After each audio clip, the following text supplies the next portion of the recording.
Upon discovering an odd lump of soil, the dog's owner is bewildered. But as he unravels what the lump truly represents, their astonishment unfolds. Everything transpired in an instant. As per usual, Max was ahead, his black and white fur a flame of energy. His owner, Oliver, had let his mind drift, considering imminent plans. When out of the blue, Max came to a standstill. His nose moved and his ears perked up as he sniffed something unique and enthralling. "Max, come here, boy." Oliver beckoned, but Max had already dashed off, darting through the bushes towards a thin dirt trail adjacent to the primary street. Oliver exhaled, picked up his speed, and trailed Max's path. As he finally reached his dog, he found Max standing motionless, absorbed in studying something on the ground. It looked like a mere oddly shaped dirt lump, half hidden in the clay path at first glance. It was covered in a hardened layer of mud, and to an untrained eye appeared inconsequential. "What did you find there, boy?" Oliver inquired, crouching to investigate the entity. He extended a cautious hand, prodding the lump with his index finger. It was tough, rough, and peculiarly formed, almost like a minor boulder or chunk of stone. Yet there was something eerie about it. Max nudged the entity with his nose, releasing a soft whistle. Oliver, intrigued, started feeling an uprising sense of apprehension. He brushed off some hardened mud with his fingers, revealing a slight patch of something underneath, surprisingly not dirt. He looked closely, and his interest ignited. "Well, that's odd," Oliver murmured to himself. The surface below wasn't tough like rock or solid like clay. It was softer and more flexible. As he applied slight pressure, incredulously, it slightly retreated inward, almost as if it were akin to skin. Max whimpered once more, this time more urgently, pushing Oliver to act. The dog's restiveness was unusual. Max was usually serene, especially during their strolls. Something about this peculiar lump unsettled him. "Okay, Max, let's find out what this is." Oliver voiced a combination of wonder and worry inflected in his voice. He picked the lump, remarking its surprising heft. It felt heavier than it appeared, as if laden with something. With Max closely following, Oliver traced a path back to the town, a whirlwind of queries swirling in his mind. What had they chanced upon? Was this some sort of creature stuck in the mud, or something altogether different? As they neared the villagers' hub, Oliver saw the recognizable sign for Brent Lodge Wildlife Hospital, a modest yet renowned animal clinic that had been serving the neighborhood for a long time. The clinic was managed by a devoted team of those passionate about animals who had experienced a wide variety of cases, from injured wild animals to discarded domestic pets. Any clarity about this weird discovery would come from them. Oliver pushed the clinic door open, causing the bell atop it to chime gently. The clinic receptionist, Emma, a woman with a kindly gaze, raised her head from her work, her smile faltering in response to the concern on Oliver's face. "Oliver, what has brought you here today? Is Max all right?" she said inquiringly, glancing down at the pet who was obediently sitting by Oliver's side, still looking at the item in his owner's clutching hand with stress. "It's not about Max," Oliver answered, his voice soft with apprehension. He hoisted up the mudcake thing, shrouded partially by layers of dried soil. "It's this. We came across it on our stroll. I can't identify it, but something seems off." Emma's eyebrows knitted together as she observed the item. "I'll call for Dr. Harper," she stated hurriedly, disappearing to the back room. Moments later, the head veterinarian of the clinic, Dr. Laura Harper, appeared, wiping off her hands with a towel. She was a tall woman in her late 30s, with a serene demeanor that instantly set both animals and their owners at ease. But seeing the object in Oliver's hand, her expression evolved into worry. "Let's inspect this," she said, beckoning Oliver to lay the lump on the examination table. Oliver quickly obeyed, and Dr. Harper promptly started her examination, her hands revealing years of expertise as she began to lightly remove the layers of dried soil. As the mud crumbled off, the hidden form became increasingly apparent. As Dr. Harper revealed more of the object, her eyes subtly widened. What seemed originally as a mere lump of dirt was slowly proving itself to be something completely different, something living. "Oh dear," Dr. Harper said almost under her breath. She rotated to Emma. "Fetch me a warm cloth and some isotonic solution, quickly." Emma gave a nod and dashed to the back room, reappearing a short time later with the requested items. Dr. Harper submerged the cloth into the isotonic solution, now warm, and began to meticulously clear off the remaining dirt. Emerging from beneath the layers of grime was a tiny huddled hedgehog, its spines hidden behind a dense coating of earth. It was barely alive, its minute body trembling due to the cold. "It's a hedgehog," Dr. Harper revealed, her voice encompassing both relief and anxiety. "The poor creature appears to have gotten trapped in the mud, and the soil hardened around it. It's nothing short of a miracle that it's still holding its own." Oliver looked at the petite being, his heart heavy with compassion. "Are we capable of assisting it?" he asked, worry saturating his voice. Dr. Harper assured Oliver, springing into action right away. "We'll go to any lengths to help. Emma, please arrange for a lukewarm bath and mild temperature. We must not overheat the tiny creature. We need to get this dirt off and get this small being to a warm state." As Emma went about organizing the bath, Dr. Harper continued with her rescue efforts of the hedgehog, meticulously monitoring its breathing and pulse.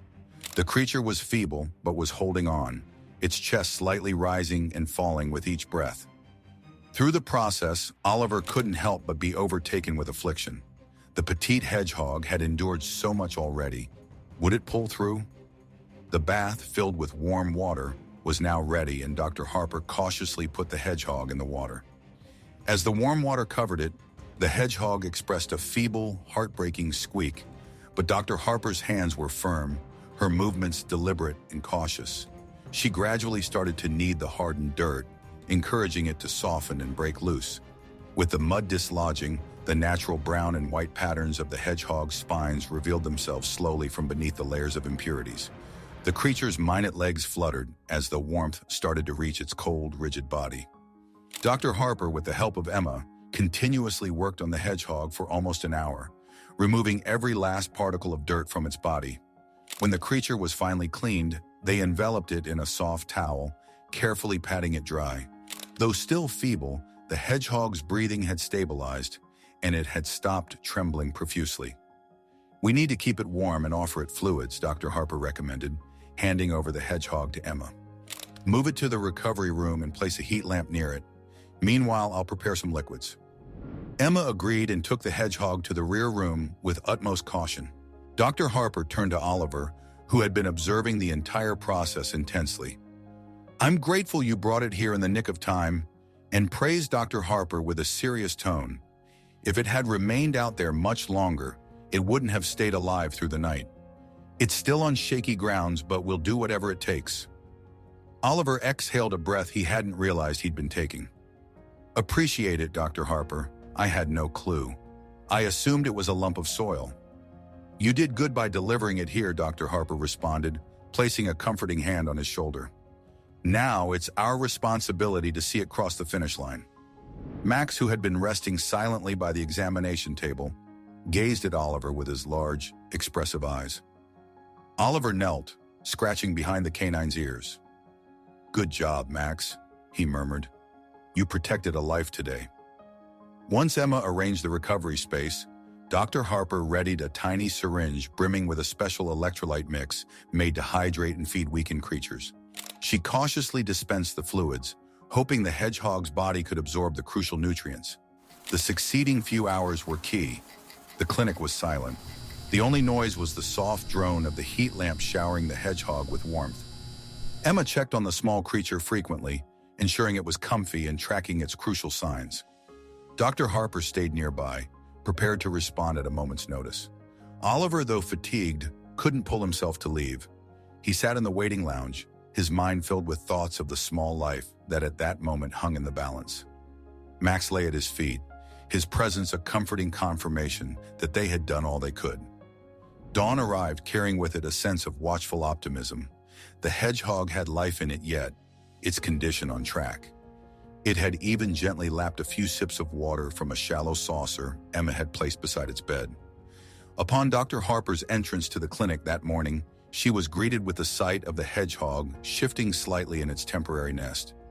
It was a minor shift, but enough to fill her with hope.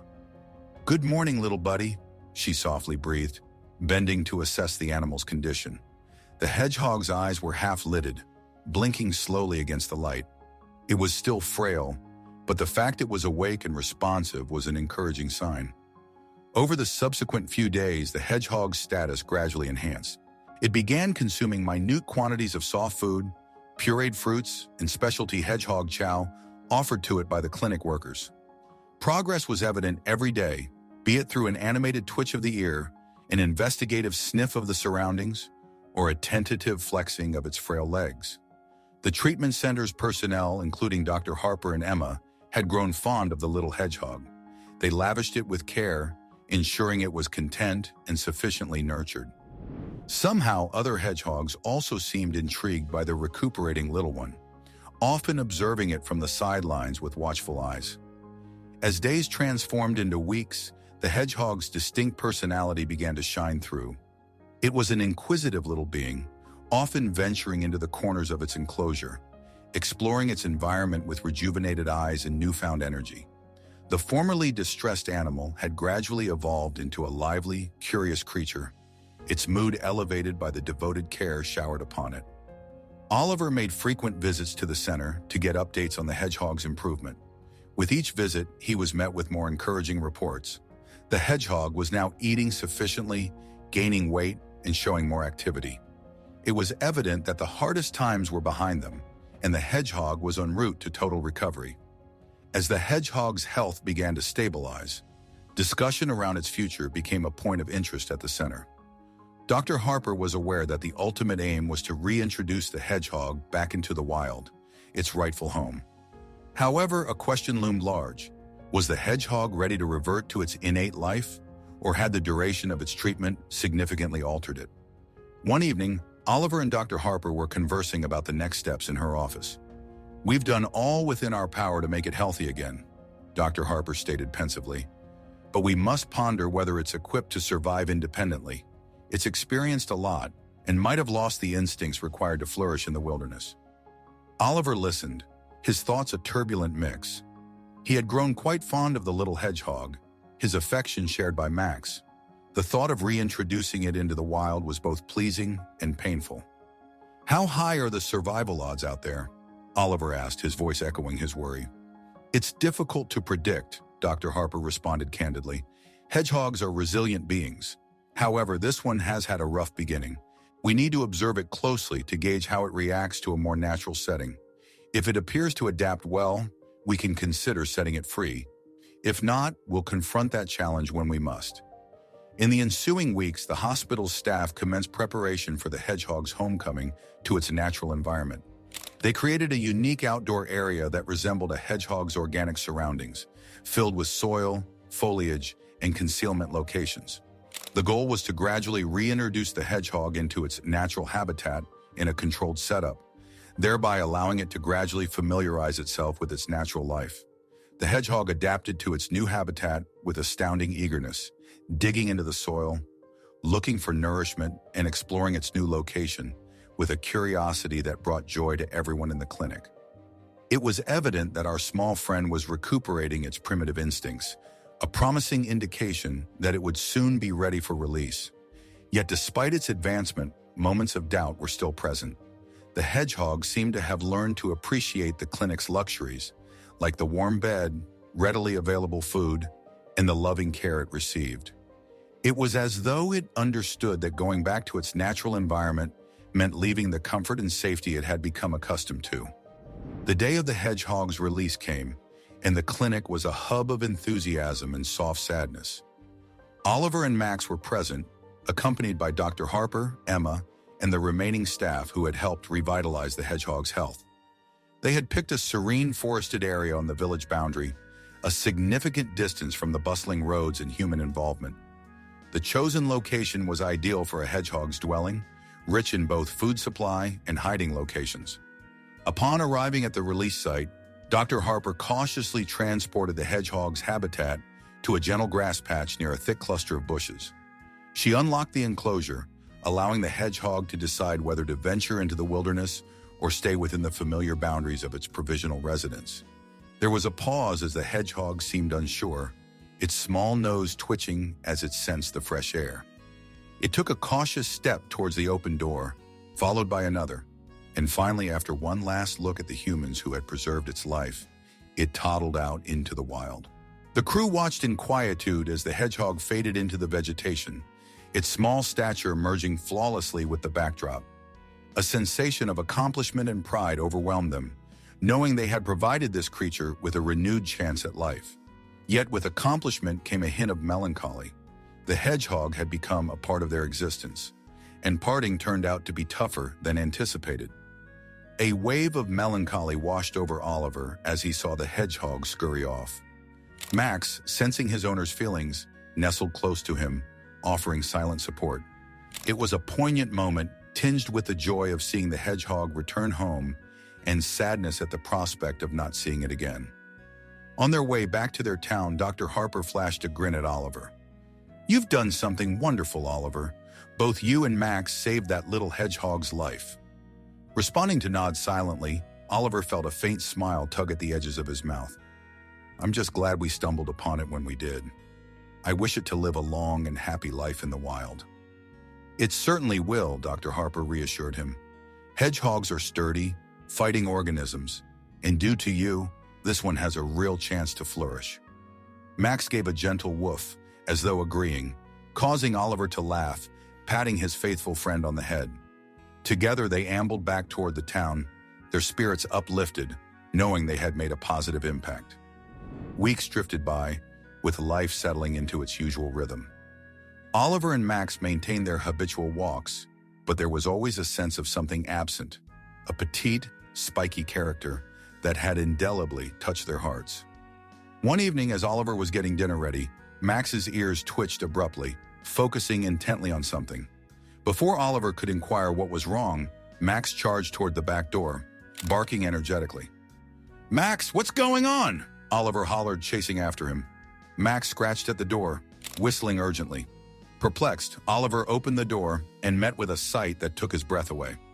Nestled on the doorstep was the hedgehog. It was unmistakable, the identical petite creature they had sheltered and subsequently set free weeks ago. But now it had come back, as if to express gratitude, or maybe in search of the home-like comfort it had known during recovery. Crouching down, emotion welled up in Oliver's heart. "You've returned," he murmured, stretching his hand out. The hedgehog sniffed his fingers, then ambled forward, as though it merely stepped out for a bit. The sight of the hedgehog overjoyed Max as he wagged his tail exuberantly, nudging the diminutive creature gently. The hedgehog reacted with a soft grunt, seemingly unperturbed by the dog's exuberance. Oliver grinned, his heart brimming with joy. It appeared the bond they had formed with the hedgehog was more robust than they presumed. The creature had traced its way back to them, opting to stay near the humans who had saved it. What was your guess about the mound of Earth? What action would you have pursued? Let us know your perspectives in the comments box below. We appreciate your viewership. Until our next episode.